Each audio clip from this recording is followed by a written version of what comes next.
কিসের মৌলবাদ?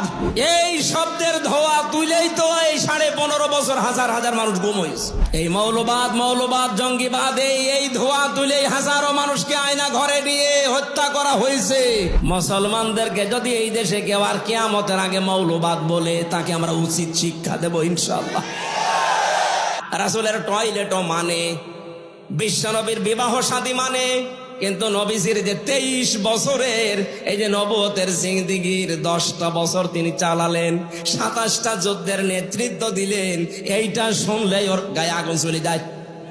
ও তখন উল্টা পাল্টা কথা, হ্যাঁ এটা রাজনীতি হচ্ছে, এটা দুনিয়ার কাজ, এটা জঙ্গিপনা, এটা মৌলবাদের কাজ। আপনি বলতে পারলেন এটা? মুসলমানদেরকে যদি এই দেশে কেউ আর কিয়ামতের আগে মৌলবাদ বলে, তাকে আমরা উচিত শিক্ষা দেব ইনশাআল্লাহ। কিসের মৌলবাদ? এই শব্দের ধোয়া তুলেই তো এই 15.5 বছর হাজার হাজার মানুষ গুম হয়েছে।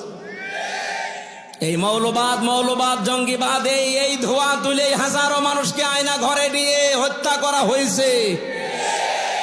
এই ধোয়া তুলে আমার 3 বছর জেলে রেখেছি, এই ধোয়া তুলে। জঙ্গিবাদের মামলা, কি জঙ্গি কি করেছি আমি? যে মামলার নাম দিয়েছে আনসার আল কি যেন 27 বলেন, আমি শুনিনি। সুতরাং এই ধোয়ার কারো ফাঁদে পা দিয়ে যেন তুলতে না পারে কেউ। অনেকে দেখছি তুলছে যে মৌলবাদের উত্থান এই দেশে হবে না, একথা যারা বলছে